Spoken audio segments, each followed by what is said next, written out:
Senator Bato de la Rosa tinawag na pabayang presidente si Marcos Jr. Naku po, alam nyo, bibihira nating marinig sa isang interview na ganito kagalit etong si Senator Bato de la Rosa at ganito siya mang real talk, no? Eto nga at ni-real talk niya talaga etong si Marcos Jr. mapatungkol dito sa flood control issue. At sinama niya na rin dito ho yung mapatungkol ho sa naging hidwaan or parang alitan ng mga senador at eto nga ni Tito Soto at ni etong ni Senator Bato de la Rosa. Excuse me. Anak ni Marcoleta binasag si Remulla. Nako, nagkasagutan, mainit na sagutan ng anak ni Senator Marcoleta, Rodante Marcoleta, etong anak ni etong si Remulla. Oh, pinagmukhang tanga sa sa house hearing ng anak ni Senator Marcoleta. Oo. Hindi ko lang matandaan yung pangalan niya, pero ito po ay isang congressman na anak ni Senator Marcoleta at kamakailan lang talagang napag-uusapan din to dahil grabe sa katalinuhan din, mana sa kanyang ama. So dito nga talagang halos magkaotal-otal na etong si Remulla sa kakasagot at dito sa mga katanungan ng anak ni Congressman ni Senador Marcoleta. So grabe, no, alam nyo talagang kapag etong mag-ama na to ay ito yung kaharap mo sa isang debate, sa isang hearing, talagang mga ngamote ka.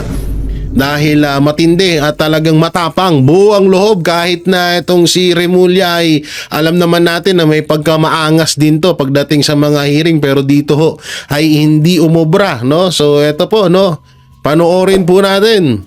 So syempre, para bago ang lahat, like and share nyo muna ang ating video at panoorin hanggang huli itong ating video na to para lubos nyo pong maunawaan. So alam nyo, nung kamakailan lang, grabe talaga yung mga pahayag na binitawan ni Senator Bato de la Rosa mapatungkol dito kay Tito Soto. Dahil nga dito ay itong mga pinagsasabi ni Tito Soto or pinaggagawa ni Tito Soto sa Senado ay hindi na po talaga kaaya-aya at ayun nga talagang talagang pinuntirya or tinumbok siya ni Senator Bato de la Rosa na siya ay tuta ni Martin Romualdez. So ayan po yung mga mapapanood nyo ngayon dito sa video na to. So yun, para lubos nyong maunawaan, ito po at ating panoorin. Kami sa iyo nagsasabi si Harry Roque fake news. Isang linggo na nakalipas na sinabing matatanggal si Tambi, ang natanggal si Chis Escudero. Kaya nga marami nagsasabi, ano ba yan? Ang na-expose na nasa likod ng anomalya sa mga flood control projects at mga DPWH projects ay si Tambi, pero natanggal si Chis Escudero. Well, bago po natin pag-usapan yung pagtatanggal kay Tambi, meron din ako nakukuha mga balita at hayaan natin si Chis Escudero ang mag-confirm. No?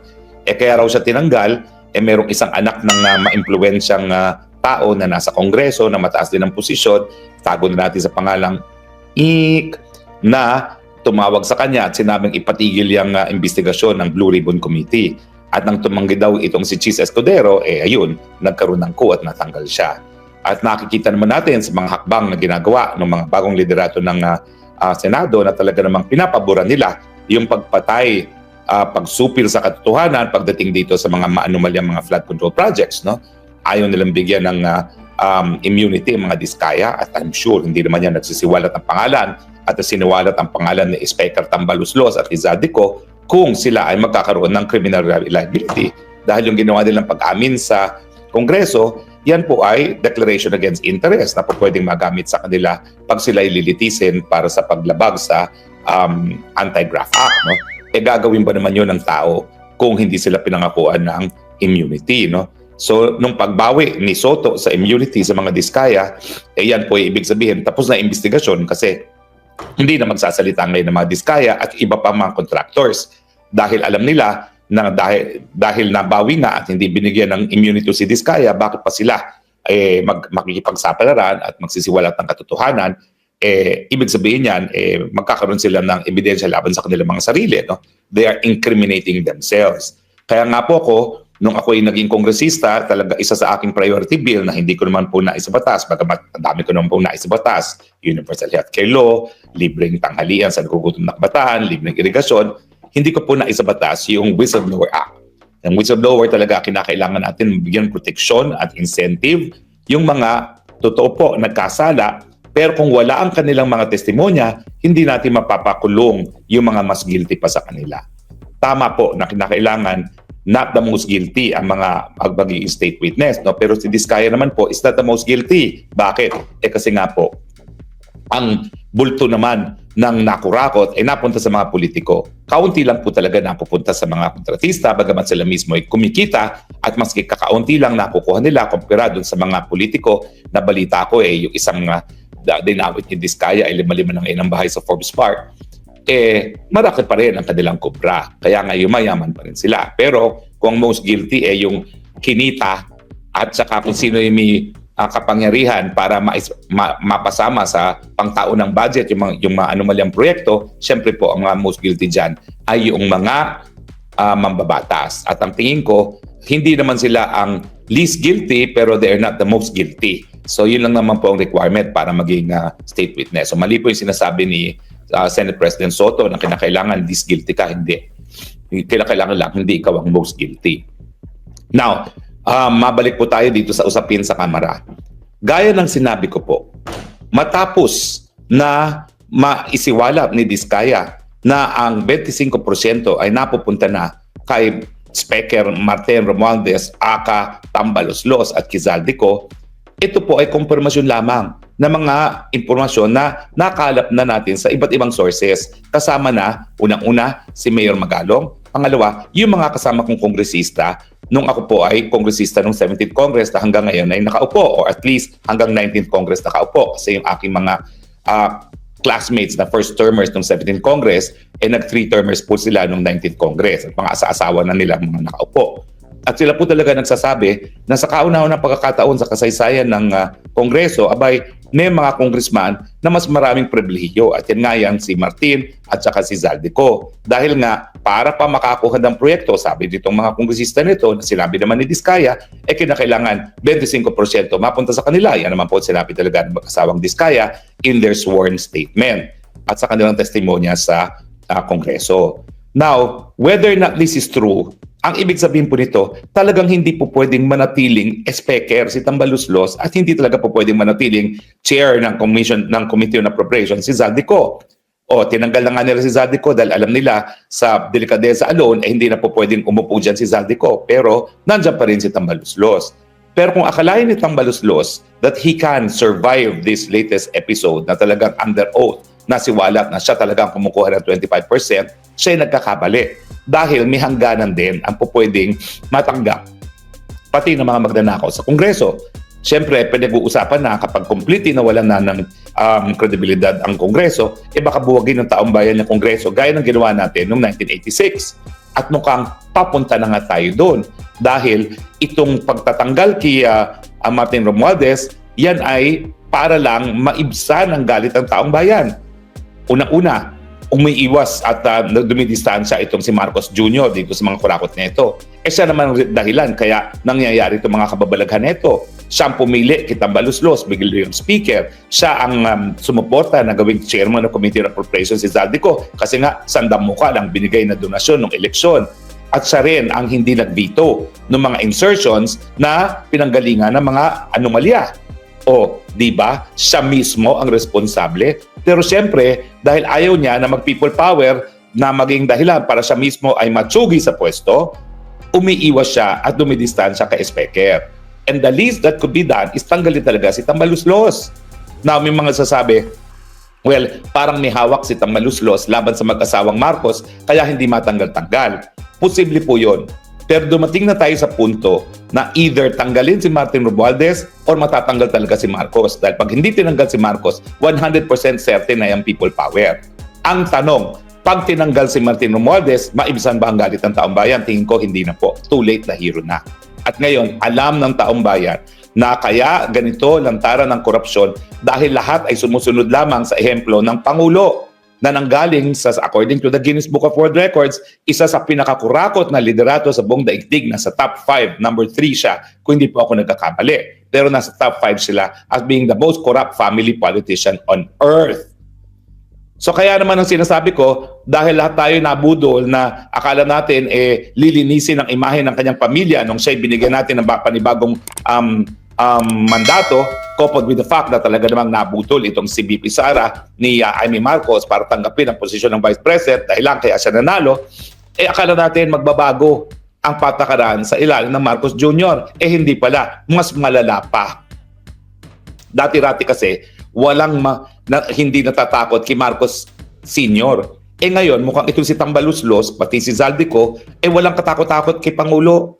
Kaya ang akala nila, wala nang hangganan ang pwede nilang gawin. Kumakalat ng balita na bagamat hekta-hektarya na yung tinitirang bahay ni Martin Romualdez at ako po'y nakarating dyan. Nung kami po estudyante sa UP College of Law, pareho kami nag-aral sa Amerika nung college, bagamat ako, mas marami akong kaibigan kasi nag 1 year and a half naman ako sa UP bago ako nag-Amerika. Pero mukhang kawawa po yan sa UP College of Law. Lalong-lalo na natapos ang people power. No? Umalis nga po yan, bumalik. Ang dapat niyang kabatch, si Gibo Teodoro. Pero dahil umalis sila ng people power, na-delay siya. Kaya naging underclassman ko siya. Parang 2 years siya behind. Pero nag-abot kami sa College of Law niyan at mukhang kawawa yan. Ako naman, alam niyo naman ako, talagang may puso sa mga underdog. Hindi ko naman siya kinutya. Miski ever since high school pa lang, ako'y anti-Marcos na, no?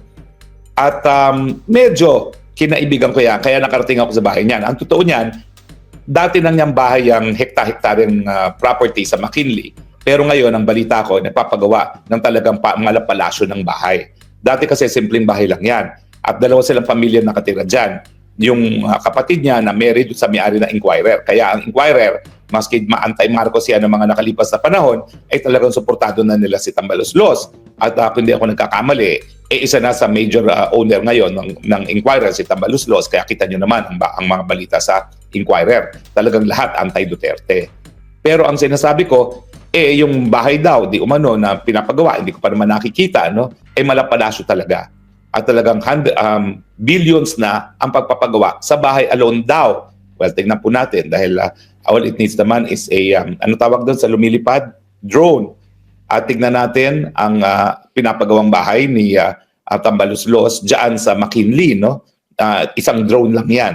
At dahilan nga kung bakit ang mga residente ng Forbes Park ay takot na takot dahil mula nung binato ng putik ang building na mga diskaya sa Pasig, ang hinala nila papasukin ng kanilang village para batuhin ang mga bahay ng mga Marcos, Romualdez at Zaldico po. Meron daw pong bahay din si Zaldico sa Forbes Park.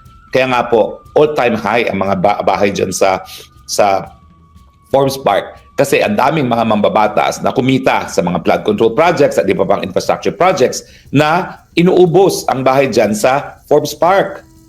Anyway, gaya na aking sinasabi, matapos na ilantad at i-expose ang mga diskaya na 25% ang napumunta sa lahat ng mga proyekto kay Tambaluslos at kay Zaldico, talagang the only option is to let him go. Dahil yan po ang last-minute defense move ng mga Marcoses bago sila tuluyang matanggal.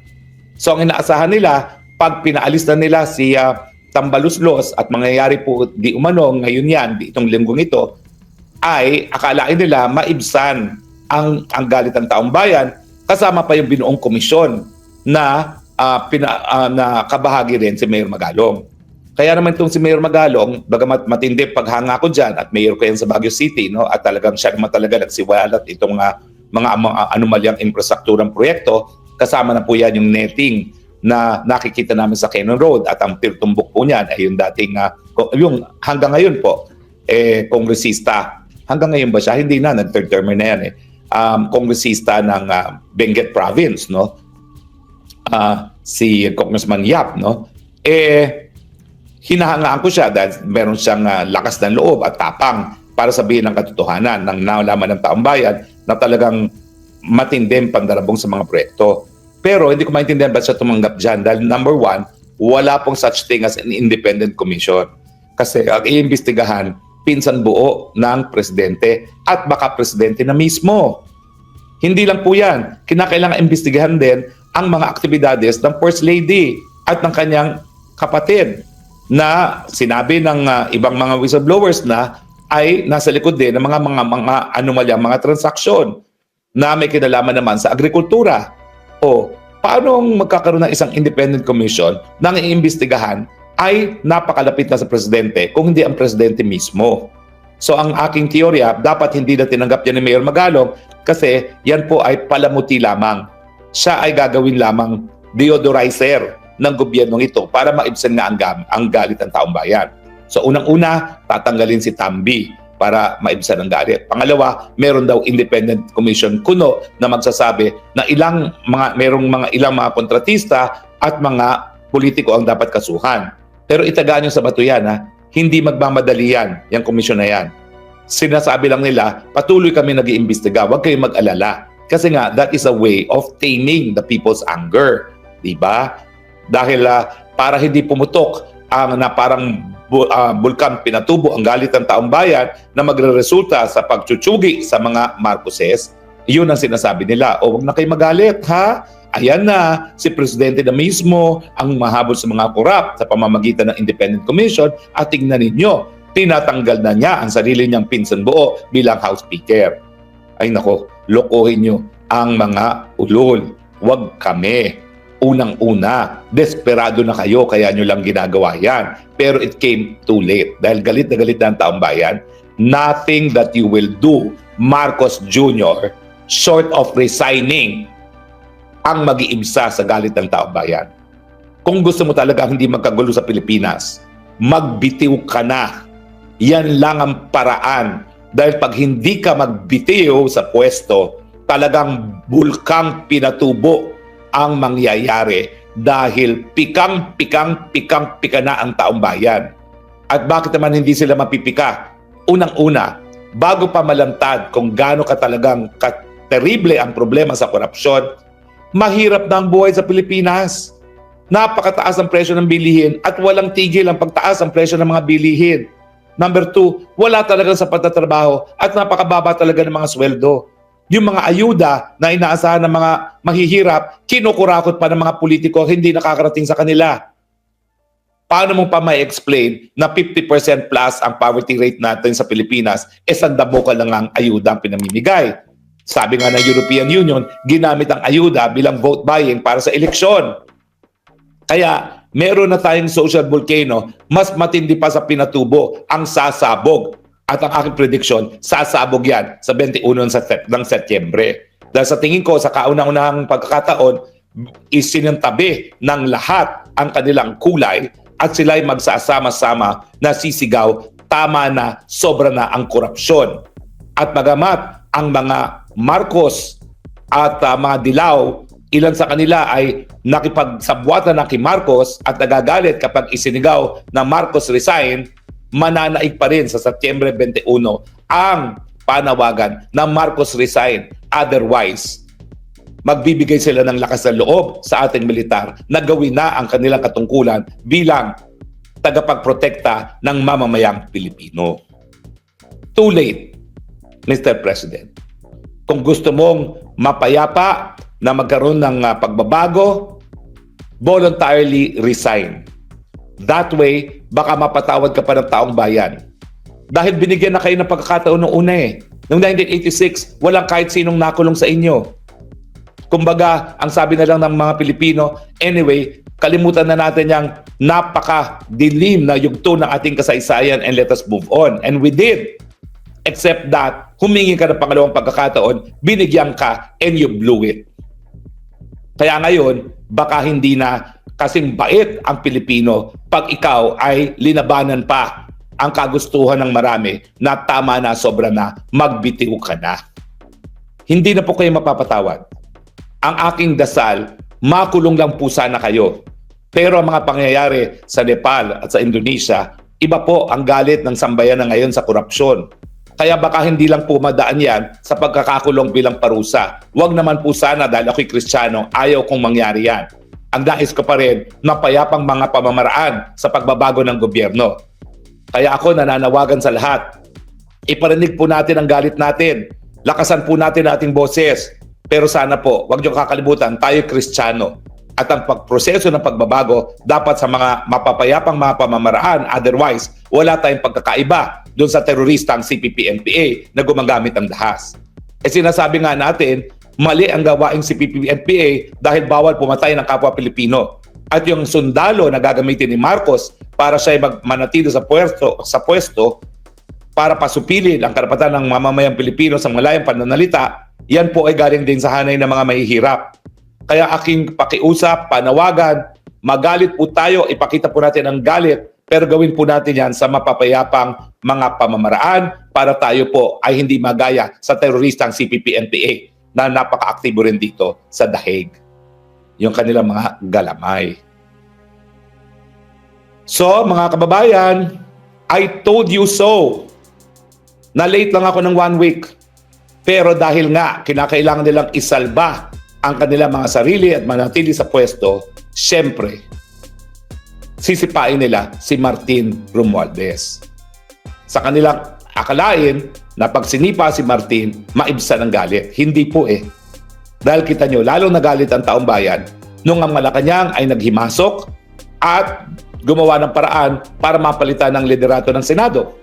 Galit po ang mamamayan na hindi nabigyan ng immunity si Diskaya. Galit po ang mamamayan na itong si Bryce ay nakuha ni Martin Romualdez dahil ang sabi ni Bryce, hindi raw siya labas ng buhay sa Senado dahil isisiwalat daw niya yung mga ibang senador. Na alam naman natin ay kabahagi ng demolition job kasi nga sa Senado lumabas ang katotohanan na si Martin Romualdez at Zaldico ang di umano ay kumukuha ng 25% na kickback sa mga maanomalya, mga proyekto sa DPWH. So, I was one week late, pero tama po ang basa ko. Social volcano po ang mangyayari. At kung puputok nga yung bulkan na pinatubo, yan po ay mangyayari sa 21 na Setyembre dahil nagsama-sama na po ang sambayan ng Pilipino, isinintabi ang kanilang mga kulay at least sa issue ng korupsyon, isang sigaw. Tama na, sobra na. Po sa mga opisyalis po ng DOJ. Mr. Secretary, nung nakarang linggo po ako po ay nagtanong sa inyong nakababatang kapatid ng isang katanungan. Ngunit ito po ay hindi niya nasagot. Baka sakaling kayo po ang makasagot sa pagkakataong ito. Tinanong ko po sa kanya kung magkano po ang nagugol sa pagdakip at pagpapadala sa ating dating Pangulo mula dito sa Pilipinas papuntang Dahig.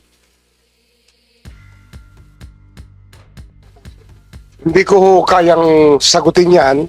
Unang-una, sa nangyari yan, aking pong contact dito ay through telephone. Ako po ay nasa Vienna nung panahon na yon at pinupunta, ang aming pong pakay noon ay pumunta sa United Nations Office of Drugs and Crime. Ay nasa Vienna po ako nung panahon na yon. Kaya hindi ko ho nakita yung dami ng pulis. Hindi ko ho subaybayan yung mga resources po na ginamit upang madala po yung dating Pangulo sa Dahig. Pero ngunit masasabi ko, wala hong nasaktan, wala hong napawian ng buhay, at maayos po siyang nakarating sa Hague na wala hong incident. Kaya kahit paano, pasalamat po tayo na hindi na po, wala na hong na-disgrasya sa pagkakataong iyon. Opo, so sino pong nag-order na dalhin po siya doon kung kayo po ay nasa ibang bansa? Ano ho yan?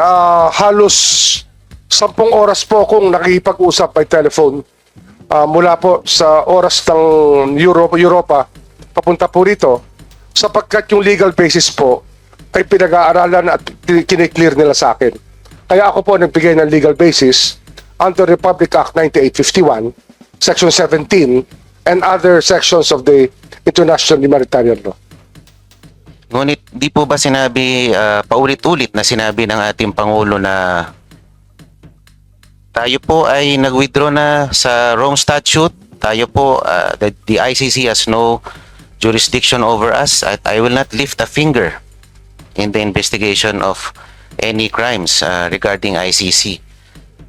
Kung ganun po ang policy pronouncement ng ating Pangulo at hindi niya kinikilala ang pagiging miyembro natin sa ICC, sino po ang kumbaga hindi sumunod sa pronouncement na ito? Ba't nagpatuloy pa tayo sa pagdakip sa ating dating Pangulo? Ang problema ho kasi dito, nung nag-withdraw po tayo sa ICC sa wrong statute, hindi na ho tayo miyembro. Ngunit yung batas po na ating pinasa noong 2011 na Republic Act 9851, yun po ang naging basihan ng lahat. Kung ito po ay ating tinanggal sa ating legal system, yung batas na yun, kakaibat ng ating pag-atras sa ICC, wala na hong basihan sana. Ngunit nandun pa ho yung batas na yun, Republic Act 9851. Di po ba bilang parte ng kabinete ng ating Pangulo, tayo ay nagsisilbing alter ego ng ating presidente? At sa paglabag sa kanyang kagustuhan, hindi po ba nagkakaroon ng breach or violation ng trust and confidence? Kung saan ating hindi tayo tumatalima sa ninanais ng ating Pangulo na kayo ay pwedeng maging subject or vulnerable to any administrative liability. Alam niyo ho, ang pagtatrabaho po sa gobyerno ay sako po yan sa marami hong desisyon na ginagawa natin sa araw-araw. At hindi ho nakataga sa bato ang lahat ng ating desisyon o kaya yung lahat ng ating paningin. Maaari po itong magbago sa pagdating ng panahon, sa bawat panahon. At marahil nagbago po ang aming pagtingin sa usaping ito nung dumating po yung pagkakataon na talagang ando na ho ang Republic Act 1951 at lahat po ng factor tinitingnan po natin sa security po ng ating bansa. Does the former president pose any security threat kahit ganun na siya katanda? Marahil yan po ay dapat tanungin natin sa NSA natin kung ano ho ang naging evaluation ng panahon na yon. Basta't sa akin po, ang aking clearance na binigay ay sa legal basis. Ang legal basis ng kanyang pagpunta sa The Hague. Yun po yung ating trabaho bilang legal counsel po ng gobyerno. So pwede po tayong tumaliwas sa kagustuhan ng presidente.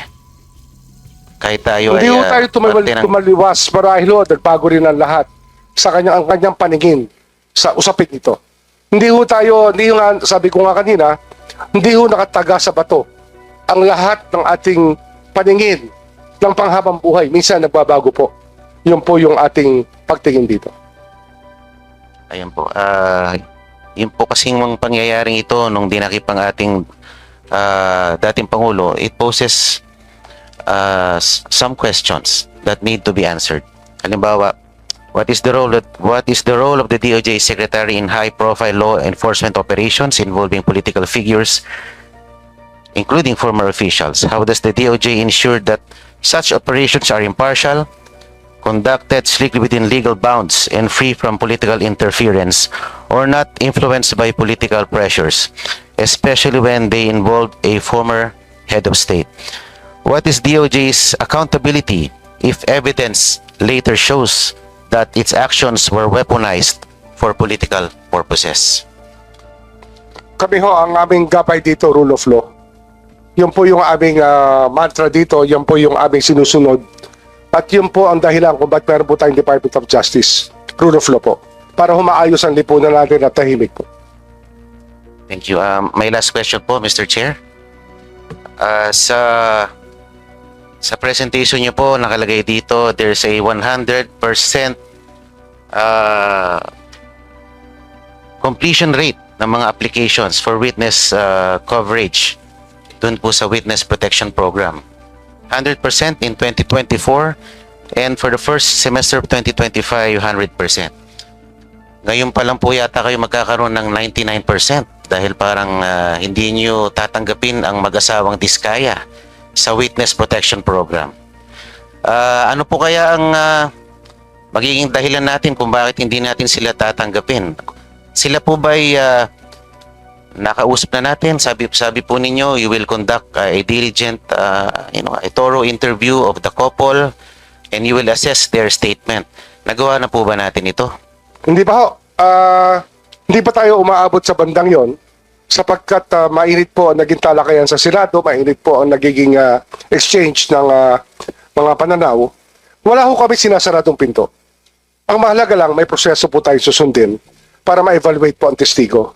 Ang mahalaga po, nagsasabi ng totoo at talagang kailangan ng testimonyang yon para yung buong katotohanan, para maabot po natin lahat ng dapat natin maabot sa pagbungkal po ng kaso upang maparusahan po yung dapat parusahan. Opo. If you will, have you gone over the sworn statement of the couple, Mr. Secretary? Mr. Chair? Wala pa ho akong kopya. I have not been provided with a copy of that nor any letters. Wala ho ako nakukuha pa. Everything was in a phone conversation. Kaya nga hindi ho kayang magdesisyon kagad based on the telephone conversation. Kailangan po may proseso talaga tayong sundin. Opo, kasi kung if I may appraise the Secretary, marami po siyang binanggit ng mga personalidad doon at mukhang detalyado. Baka naman ito ay magkaroon ng konting merito dahil hindi naman po ito basta-basta lamang. Ito ay sinumpang salaysay na pwede naman natin pag-aralan at lalo ating suriin kung talagang meron pong katotohanan dito. Totoo po yan. Susuruin po natin yan. Ngunit marami rin po tayo itatanong na mahalaga para maging kompleto po ang kasaysayan ng lahat. Kasi kung sila po ay 15 taon na nangongontrata at ay ikikwento nila ay 3 taon lang, marahil kulang po yon. Kailangan po malaman natin yung buong kasaysayan ng kanilang pangongontrata at kung ano ang kanilang dinaanang patakaran at yung mga sinasabi nilang obligasyon. 15 taon dapat mapag-aralan po natin lahat yan at sabihin nila sa atin kung ano talaga ang naganap sa mga panahon na sila yung nangongontrata mula 2007 hanggang 2025. Hindi lang po 3 taon, ngunit yung buong kasaysayan po ang ating gusto makita. Para ma-solve po natin itong problemang ito na bumabagabag sa ating bansa ngayon. Iyon po yung mahalaga. Kung may testigo hong ganun kahaba ang kasaysayan sa pangongontrata, marahil mas marami sila mabibigay sa ating mga pangalan, mga petsa, project, engineer, at kung sino po mga mambabatas, kung sino man ang nakialam sa mga kontrata, yun po yung kailangan natin malaman. Hindi lang po yung 3 taon o 2 taon na kanilang binigay sa kanilang unang sulumpang salaysay. Mr. Secretary, papayag po ba kayo if we will broaden the scope of the investigation to include the years 2007 up to 2025? Opo. Kailangan po talaga we get to the bottom of this kasi yung bansa po natin ang nakasalalay dito. Ang bigat na ho ng saloobin ng Pilipino. Kailangan po malaman nila yung kasaysayan nito. Kung kinakailangan po umabot tayo sa 1998, gawin po natin para makita ho natin kung saan tayo dapat pumunta at saan tayo paparoon. Yun po, hindi tayo matututo pag hindi natin nakita ang buong kasaysayan po at sistema na umiiral ngayon na mula po noong mga panahon na yun. Ano po kayang posibleng possible grounds that they will be denied their application for witness protection? Di ba sabi po... Ano ho kasi yan? Testimonial evidence po yan. Ang mahalaga po, ilabas din nila yung mga dokumento. Yung kanilang records, yung kanilang mga ledger, lahat po yan dapat open to scrutiny. Wala ho sila dapat itatago na kahit ano. Yun po yung hinahanap natin talaga sa mga tumitestigo po as state witness. Mahirap po mag-alaga ng state witness, sinasabi ko sa inyo. Kasi ako ho, I take it upon myself to talk to these people and to know their state of mind, their security. And I spend a lot of time doing this even on Sundays. I can tell you that. Kaya hindi ho ito biro sa akin. Ito po ay isang misyon na ating ginagampanan upang magkaroon ng hustisya sa ating bansa. Okay, maraming salamat po. Salamat po. Maraming salamat po, Mr. Chair. I have no more questions. Going with the people to show his intention or to clean this government, gawin na lang niya is house cleaning. Hindi man ito mangyayari kung wala nagpapabaya. It is not being reduced to lip service. People are getting impatient. People are looking for results. So, sana action, hindi lip service lang. hindi siya naging Pangulo o nakaupong Pangulo ngayon, ay kasama po siya sa mga kababayan po natin ngayon na nananawagan, nagpo-protesta laban po sa katiwalian. Ano bang masasabi po ninyo?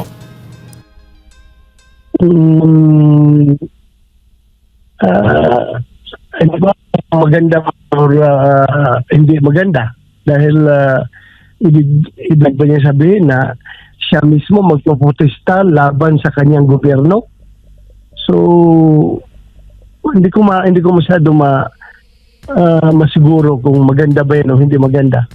Kung siya ay kung siya lang daw ang tatanungin, kung hindi lang siya nakaupo ngayon bilang Pangulo, ay kasama po siya, kaisa po siya sa mga kababayan po natin na lumalaban o nagpo-protesta laban sa korupsyon sa gobyerno. Well, first impression, maganda pakinggan na siya nakikisimpatya sa mga kababayan na ngayon ay galit na sa nangyayaring malakihang nakawan sa kaban ng bayan. Maganda pakinggan na siya ay nakikiisa, pero on the other hand, kanino ba nagre-revolt nagkuha ng mga tao? Kanino ba nagagalit ang tao? Kundi ba sa kanyang gobyerno? So siya mismo magprotesta laban sa kanyang gobyerno. I think instead of going with the people to show his intention to claim this government, gawin na lang niya is yung house cleaning. Hindi man ito mangyayari kung wala nagpapabaya. Granting sabihin natin na hindi siya sangkot, hindi siya kasama dito, pero still, command responsibility, the buck stops at the chief executive. Opo. So dapat aksyonan niya ito at hindi lang yung pasama-sama lang, yung intention lang na gustong sumama sa rally. Opo, para nga tugunan itong katiwalian, lalo na itong manumalyang flood control project, Senator, ay itinatagpo ng Pangulo itong isang independent commission on infrastructure para nga po ay maimbestigahan na itong katiwalian sa mga proyekto po ng flood control. Ano naman po ang masasabi po ninyo dito? I wish the ICI good luck. I wish them well. Sana magtagumpay sila sa kanilang layunin na mapapanagot ang mga involved dito sa malawakang korupsyon. Opo. Pero succeed sila sa kanilang layunin. Tayo naman lahat ay gustong maimbestigahan at mapapanagot yung mga sangkot dito. So I wish them good luck. Opo. Kahit nga po ang Speaker of the House na si Martin Romualdez at ang mga kaalyado nito ay hindi ligtas rin daw, sabi ng Pangulong Bongbong Marcos Jr. sa magiging investigasyon ng independent commission na ito patungkol nga po dito sa flood control anomalies. Yeah, I hope it does not it is not being reduced to lip service. People are getting impatient. People are looking for results. So sana action, hindi lip service lang. Opo, pinangalanan din po ng Palasyo kamakailan yung mga bubuo nitong Independent Commission, Senator, na pinangungunahan nga nina dating DPWH Secretary Rogelio Singson at SGB Country Managing Partner Rosana Fajardo bilang mga commissioner sa binuong Independent Commission for Infrastructure. Itinalaga din bilang Special Advisor nitong ICI si Baguio City Mayor Benjamin Magalong at investigator ng commission. Anong masasabi po ninyo? Well, yung yung mga membro, no, I have no personal acquaintance or personal knowledge about their background, their work ethics. Hindi ko po alam. Pero ako nasayangan lang kasi si Mayor Magalong ay ginawa lamang na advisor instead of being the chairman supposed to be sa yung commission na yan. So I know mayroong mga legal or whatever issues na sangkot na involved dito, kaya siguro hindi siya ginawang membro, chairman or kahit membro man lang. Pero ginawa lang siyang advisor. Maganda sana kung siya nag-chairman dito para makita talaga kung sa Bisaya pa makita ang katag. Makita ang katag kung siya ang ginawang chairman. Sayang, pero sa personal, I know the person of General Magalong, Mayor Magalong. As far as integrity is concerned, kilala ko yung tao na yan. Opo.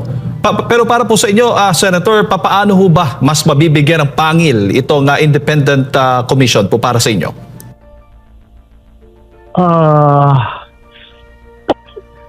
Ay siguro kung bigyan ng mas maganda sa kung mayroong legislation na nagbaback up sa creation ng committee na yan.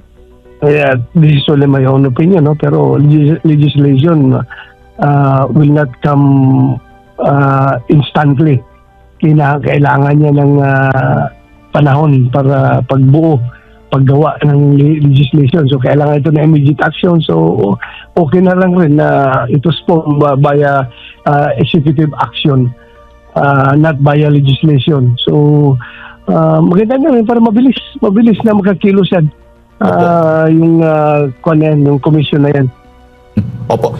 Senator, bago ko po ipasa kay partner Admar, may pahayag din kamakailan ang Pangulong Bongbong Marcos Jr. patungkol nga po sa pondo, budget sa flood control project para sa susunod na taon. Sa halip po na paglaanan nito ng alokasyon sa susunod na taon na budget, gagamitin na lamang yung mga existing, kumbaga, na natitirang pondo ngayon, 2025, at yun na lang ang i-utilize. Senator, ano bang masasabi po ninyo? Whether, sa akin, whether bibigyan ng pondo yan or hindi, basta ma-implement lang ng husto, wala pa akong problema. Kasi naman talaga the flood is real. Hindi naman imagine yung problema natin sa flooding, no? Kailangan rin talaga ng mitigation action o mitigating actions para diyan sa baha. So I think with the current situation na kung saan nagkakaroon na ng massive na attention tungkol dyan sa flood control projects, kung ito ibigyan pa rin ng pundo for this coming fiscal year, siguro baka mahirapan na silang gumawa ng kalukuhan dahil lahat ay nagbabantay, nagmamasid. I just hope na hindi na sila makagawa ng kalukuhan dyan.